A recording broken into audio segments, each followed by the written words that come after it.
動画の概要。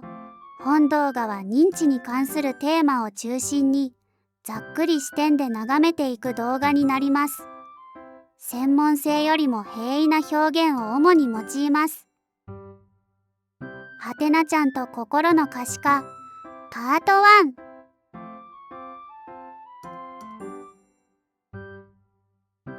1。ねえねえ、はてなちゃん、お姉さん、またネットですごいニュース見たの。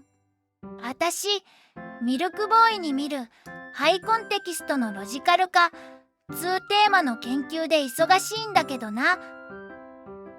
お前、あのコンビ好きだよな。お笑いの言語的特性からなぜ日本には甘えを肯定する文化があるのかつう謎に迫れそうなんだ。もしかしたら数学的に記述できるかもしれねえ。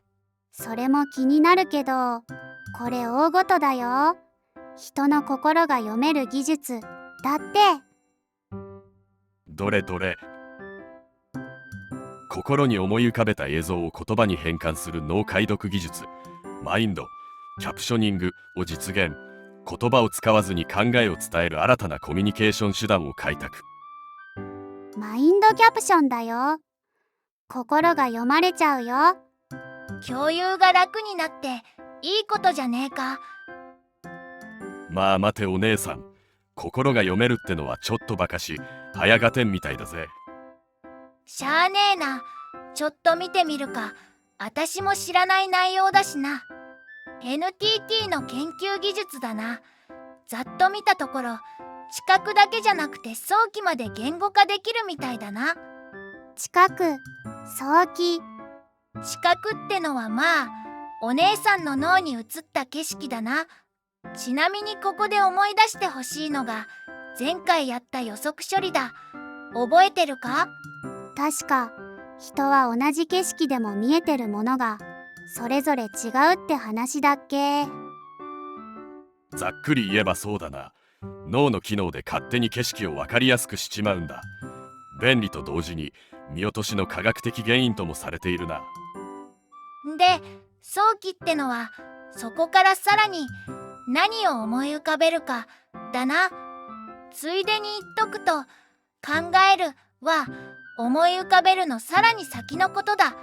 NTT のマインドキャプショニングは実験用のサンプル動画と fMRI と AI 言語モデルを使ってそれらをテキストとして生成したって話だな。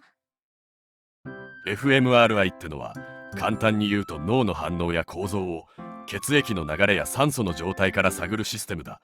これで実験対象を見て何か反応したのかを伺うわけだな。注目するところとしては、言語ネットワークに依存せずとも扱えるってところみたいだな。本当かどうか知らんけど、見えた世界と心レベルでの感触を専用の探索型言語モデルで疑似的に言葉にしてるってことだ。どうしよう。もうお姉さんさっぱりだよ。今のはちょっとややこしい会話だったかもな。最初に出てきた言語ネットワークってのは、人間が何かを考えるとき使いがちな脳の機能のことさ。人間の読み書き機能とでも覚えておけばいい。対する探索型言語モデルは人の頭の中を文字として打ち出す機械の話だ。まあ、頭の中ってのはかなりの誇張だがな。とりあえず実装方法を見てみるか。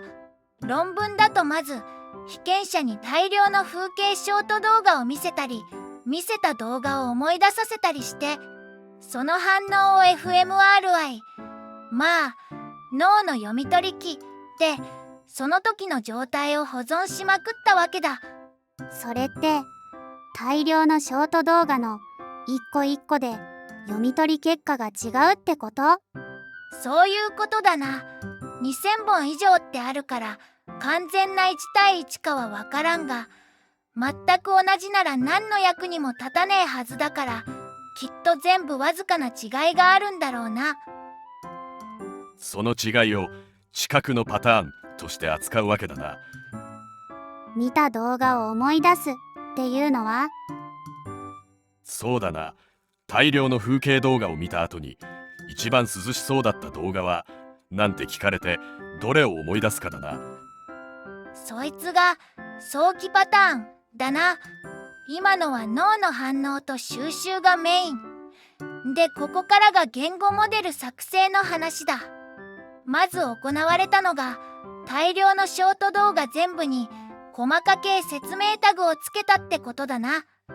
ニコニコ動画だ。まあそうだな。で、専用の言語モデル、例えばディバーなんかに大量のタグ付き動画を学習させるんだわ。そうして一旦動画からベクトル化された意味特徴を集めるんだ。デバ、ベクトル。要はそういう名前の機械があるってことだ。別に名称を覚える必要もないさ。意味特徴ってのはまあらしさだな。ずんだもん解説ってタグの動画を見続けて、ずんだもん解説っぽさを理解するってこったな。そんでずんだもんといえばと聞かれたらありがちな動画を思い浮かべるわけだね。それがまさに次の工程、被験者個人ごとに脳反応パターンと意味特徴の紐付け作業だ。あ、パターンは個人ごとに作るんだね。アキネーターとは違うんだ。アキネーターにとっての正解は世界のどれかだが、心の風景の正解は脳のどこかだからな。その人にとってのそれらしさを学んだ言語モデルが育ったら、いよいよテストってわけだ。今度はテスト用の限定的言語モデル、例えばロバートンなんかを使って新しい脳の反応からテキストを生成する。名前は覚えなくていいんだよね。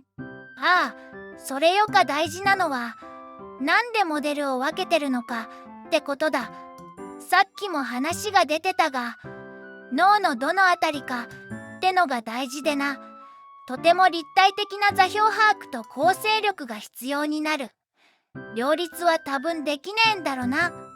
ざっくり言うとだ、ずんだもん解説っていう情報が入ったり呼び起こされる時に反応する場所についてまず当たりをつけんだわ。で、そこでひとまずそれっぽい答えを生成、さらにそれを自己診断にかけまくり何度も作り直して昔の情報をもとに一番良さげなテキストを完成させる。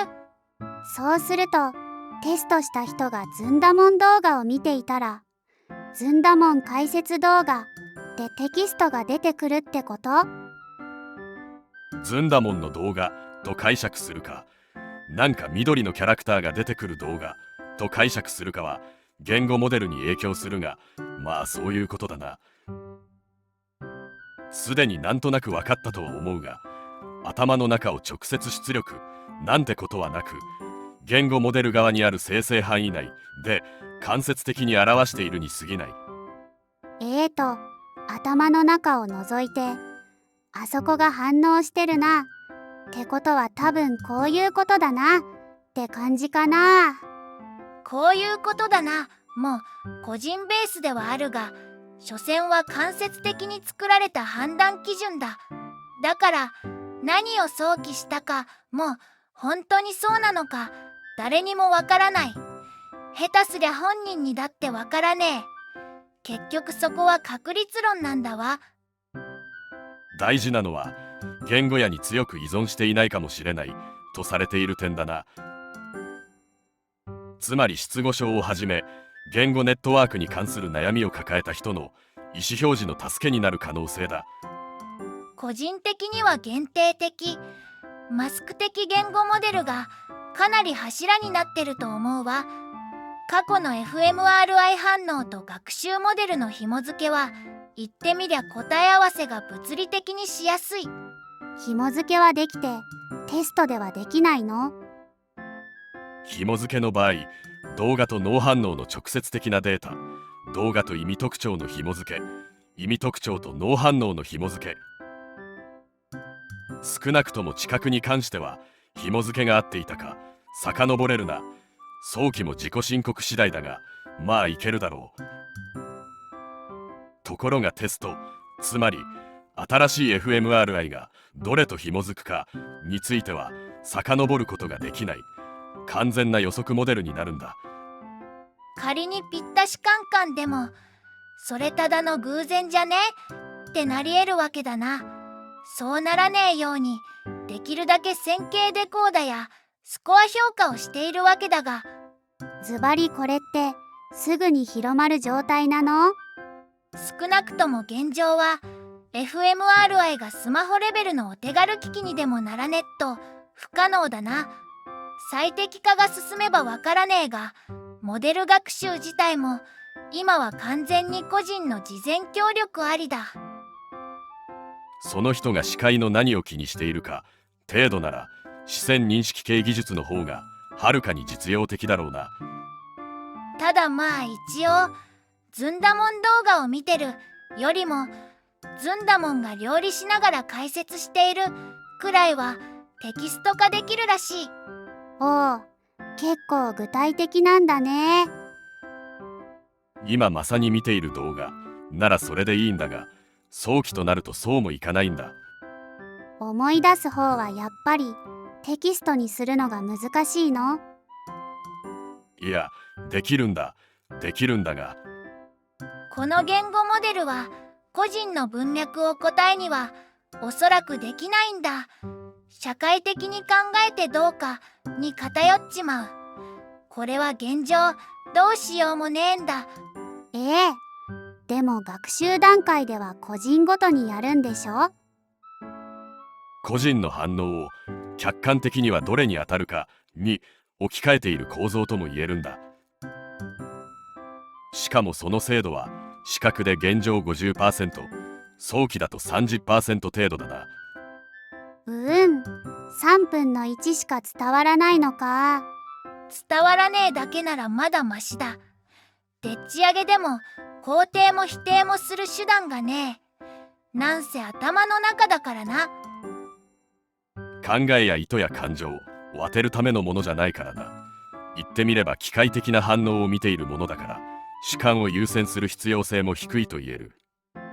思い浮かべた動画を当てるって言っても、現状できているのは言葉で指示した動画を思い出させるだしな。果たして早期のテキスト化と言っていいのか微妙だ。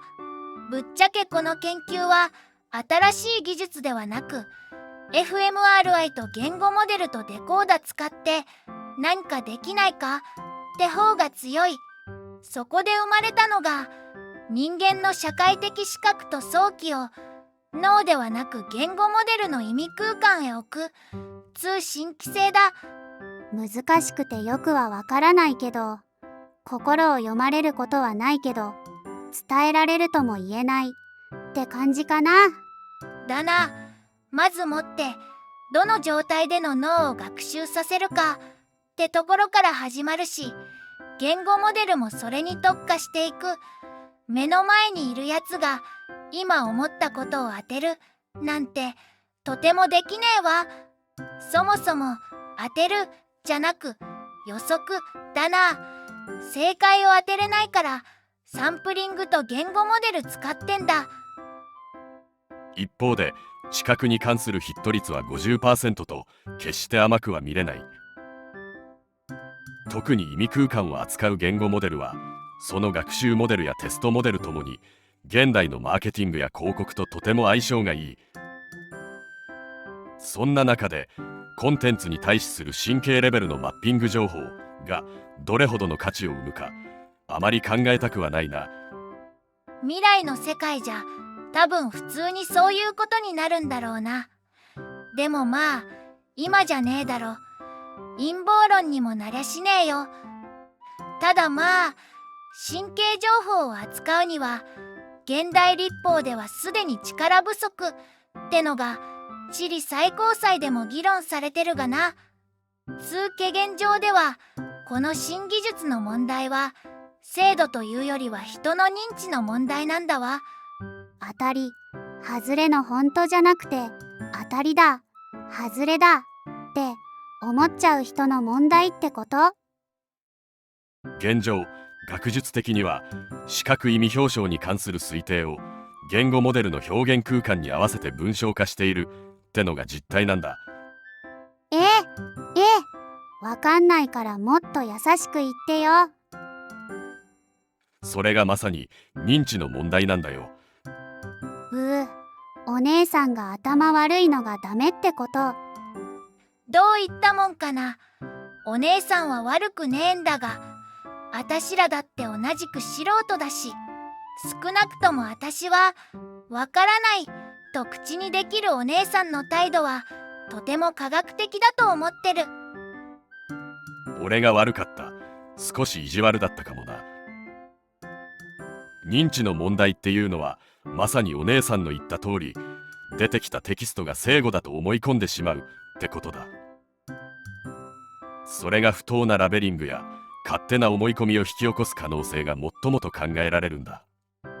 それって一部の人のじゃなくて多くの人がなりやすいってこと？まさにラベリングになりやすいからあんまり言いたくねえんだが、確証バイアスってのが近いな。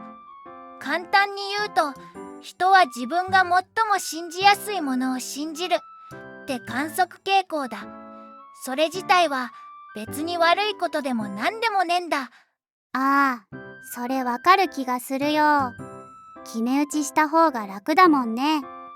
そう、見方を変えれば軸をぶれさせないで考える力とも言える。ところが今回みたいな初物には自分の知見からそれっぽいものを当てはめたくなるってのが結果的に悪い方に働きやすい。そうなると、これは心を読まれるとかって思っちゃった方がその後の判断がしやすいもんね。ちなみに喜怒哀楽の可視化もラッセルの感情円環モデルあたりを転用すればできなくはねえが、かなり危険だな。やっぱり怒ってるとかってわからない方がいいってこと？なんで怒ってるのかってのを人はうまく言語化できねえんだ。当然機械にだってできねえ。怒りといっても実際には状況理解、何が起きたか、価値判断、何が侵害されたか、因果推論、誰が原因か、自己関連、自分にどう関係するか、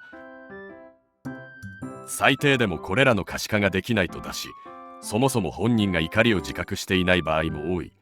こんなものトラブルのもとにしかならんだろうな。ただ NTT の構想としては、感情の可視化については思ってることを可視化するよりも近いのかもしれねえ。非言語的思考を言語へ翻訳して解釈可能にするってのがテーマとして明示されているからな。哲学で言えば象徴界と創造界の揺らぎだ。それを生んでいるのは感情っていうエネルギーだからな。今の想像は実は間違いではない。NTT 自身がすでに将来の展望として視覚以外の感覚イメージを言語化することを掲げている。感情、概念とかな。そこまで行くとなんかやだな。 NTT 曰く言葉を使った思考ではなく、もっと抽象的な意味を可視化することが目的みてえだが、正直心を読まれるっていうと私も抽象化されてる方を考えちまうな。どんだけ汚ねえ言葉を可視化されようが、言葉の時点で脳は何かしら化粧をしてんだ。まだ素顔じゃねえ。この話はまだ続きそうだな。どうする？そうだな。せっかく哲学の話題も出したんだし、一休みしたらそっち方面でゆるく考えてみるか。時期は過ぎたがサンタあたりを題材にな。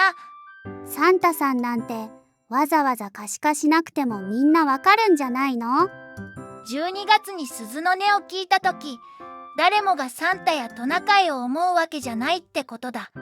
そこが今回の技術と接続性がある。ちょっとロマンチックで楽しみだね。ちなみにあたしらはすでにマイキャプが日常化している世界にいると言っても過言じゃねえかもしれねえぞ。だってこれまだ劣化機械が必要なんでしょ？そういえばでっけ、機械も使われてるな。サーバーとかインターネットに関するあらゆるログってのはあたしらにとっちゃすでに第二の四角屋だろ。だからおすすめなんかが毎日ぶっ込まれてくるわけだ。確かに趣味思考、果ては喜怒哀楽やら表層的な認知様式まで、現代人はほとんどデジタルに刻んでいるな。しかもそれを体系的に活用されている。ネットとリアルは違うってのは、昔はホラと現実の区別がつかないバカへの釘だったが、今は確固たる現実への防御意識に切り替わったな。いいことなのか悪いことなのかわからないね。おすすめには助けられる時もあるし、こんなの違うってなる時もあるし、それと同じことを自分の知覚の代弁者としてやってやろうってのがマイキャプだな。だから怖えんだ。精度が 100% でも 30% でも問題を起こすのは技術じゃなく人の誤解だからな。二人ともこの技術は悩みを抱える人のためでもあるのを忘れるなよ。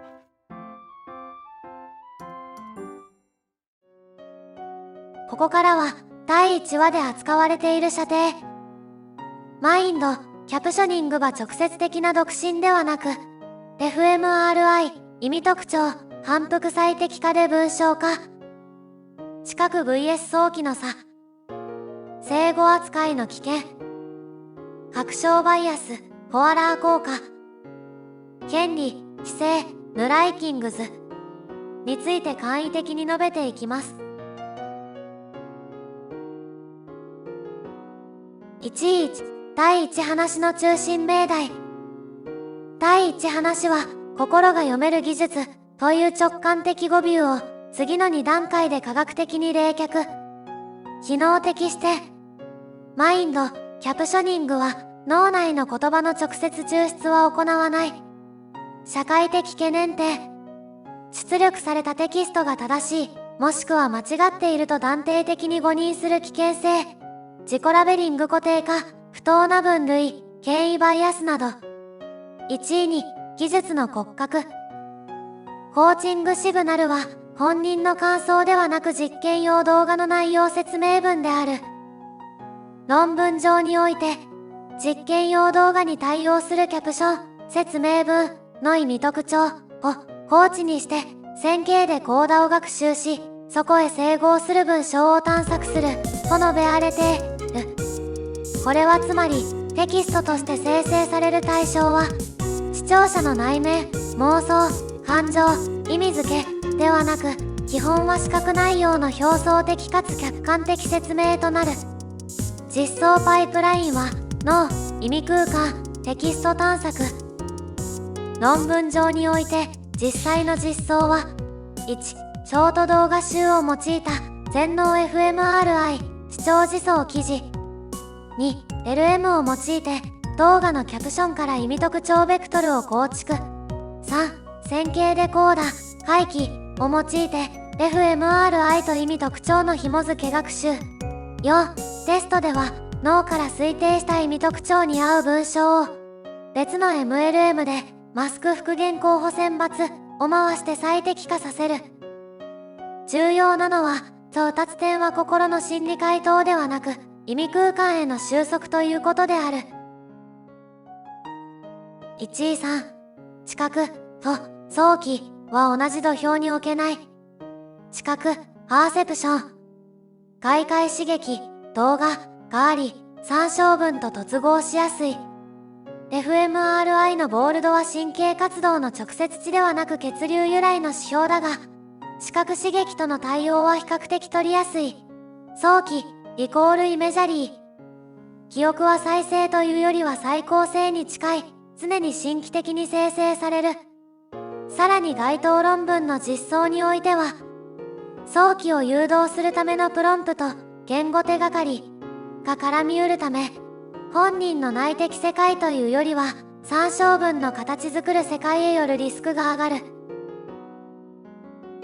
1.4、言語ネットワークに依存しない可能性。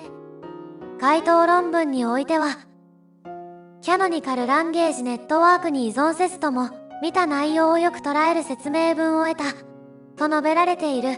ただしここでの非依存性は、出力が言語になるのに言語が無関係という意味ではなく、脳から意味特徴への推定が典型的言語やに限定されない可能性を扱う。一方で最終的に LM、MLM で文章化する以上、出力は言語モデルの表現空間に強く依存する構造と言える。1.5、出力の心理化が生む負の自己強化。予想される社会構造的懸念として、確証バイアス、信念に合う解釈、証拠を優先する傾向、フォアラー効果、曖昧な記述を自分に当てはまると感じる、が考えられる。出力分、曖昧、当たっている気がする。そういう人間だと再解釈。以後の判断が確証方向に偏る。という自己強化によるモデルが考えられる。また近年は、スコアの提示が自己成就的に働くこと自体が、アルゴリズム研究でも実証的に議論されている。1.6、規制、権利、ヌライキングズの検討。チリ最高裁 2023-89 の判断を扱う論文が、精神的プライバシー、ヌロダッタの保護の争点を整理。OECD は2019年、ヌロとクロドーリーの責任あるイノベーションに関する国際標準、レコメンデーションを提示し、実装規約を整理。ユネスコも倫理枠組み、レコメンデーションを策定、採択。参考文献、出典元。マインド、キャプショニングマインドキャプショニングイボビングディスクリクティブテキストオブメンタルコンテントフロムヒューマンブレインアクティビティサイエンスウドバンセズ継承用動画視聴時の全脳 fMRI から動画キャプション由来の意味特徴 LM 表現を線形にデコードテストでは MLM を用いたマスク復元候補選抜を反復し脳デコード特徴に整合する説明文を進化させる早期メンタルイメージにも一定の一般化を示し、言語算出困難、質語等での応用可能性にも言及。チリにおけるニューロライツ、イモーティブ事件に関する最高裁判決。元上院議員グーイー・ドージロ D 氏が、脳波計測デバイス、イモーティブ社製による脳データの保護を求めて憲法上の保護。ニューロライツを主張した訴訟。最高裁は脳活動データを個人情報として認め、削除権などを認める判決を下した。これは世界で初めて神経データの保護を憲法レベル、最高裁レベルで扱った事例とされる。バイオメディカル時代の新たな人権に向けて、ニューロライツと精神の完全性への権利。神経情報を扱う法的枠組み、ヌライキングズ。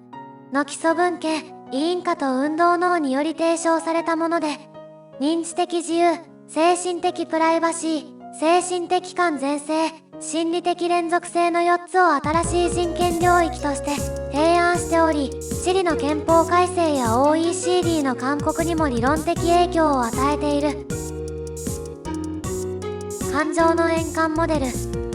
ラセの感情円環モデル。感情を快意不快、ベーレンスと悟しい睡眠、アーウザの二軸からなる連環上の座標として表現するモデル。本動画においてこのモデルを使えば感情の可視化も技術的には可能だが、なぜ起こっているかという因果までは機械には読めないため危険であるという文脈で用いている。